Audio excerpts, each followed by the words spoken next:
তৃতীয় ধাপে উপজেলা পরিষদ নির্বাচনের গণসংযোগে ব্যস্ত প্রার্থীরা নানা প্রতিশ্রুতি নিয়ে যাচ্ছেন ভোটারদের দ্বারে দ্বারে। এ বিষয়ে আরও জানাতে লালমনিরহাট এবং নোয়াখালী থেকে যুক্ত হচ্ছেন আমাদের সহকর্মীরা। শুরুতে যেতে চাই লালমনিরহাটে, সেখানে আছেন সহকর্মী মাহফুজ বকুল। বকুল,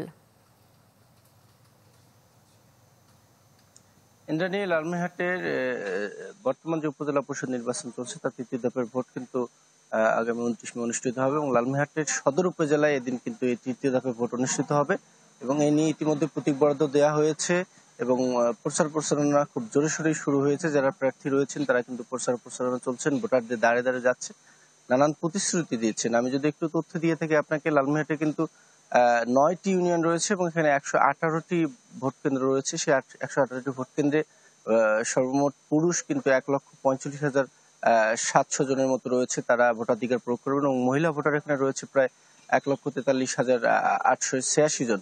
এবং এখানে একটু জানিয়ে রেখে, এখানে কিন্তু তৃতীয় লিঙ্গের একজন ভোটার রয়েছে, তিনিও কিন্তু প্রত্যেকবারই ভোটাধিকার প্রয়োগ করে থাকেন এবং আলোচনায় থেকে থাকেন। এখানে চেয়ারম্যান পদে প্রতিদ্বন্দ্বিতা করছেন 2 জন, বর্তমান উপজেলা চেয়ারম্যান তিনি সহ আরো একজন রয়েছেন এবং ধারণা করা হচ্ছে লালমনিরহাটে কিন্তু এখন পর্যন্ত তেমন কোনো এই সদর উপজেলা নির্বাচনে কোনো অপ্রীতিকর বা উত্তেজনা খেয়াল করা যায়নি বা এরকম কোনো তথ্য পাওয়া যায়নি এবং ধারণা করা হচ্ছে যে সুষ্ঠু এবং সুন্দরভাবে শান্তিপূর্ণভাবে এখানে কিন্তু ভোট গ্রহণ অনুষ্ঠিত হবে এবং এখানে পুরুষ ভাইস চেয়ারম্যান পদে 6 জন প্রতিনিধিত্ব করছেন এবং মহিলা ভাইস চেয়ারম্যান পদে কিন্তু 2 জন প্রতিনিধিত্ব করছিলেন। তার মধ্যে ইন্দ্রাণী ভট্টাচার্য নামে একজন ছিলেন, তিনি কিন্তু মনোনয়ন প্রত্যাহার করে নেয়।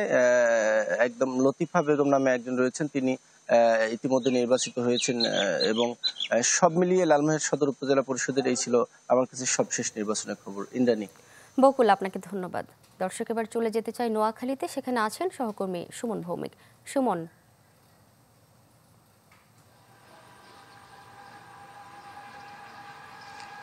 রেনু, আসলে তৃতীয় দফার যে নির্বাচন সেটিতে নোয়াখালী সদর, কোম্পানিগঞ্জ এবং বেগমগঞ্জ এই 3টি উপজেলা নির্বাচন অনুষ্ঠিত হবে আগামী 29 তারিখ।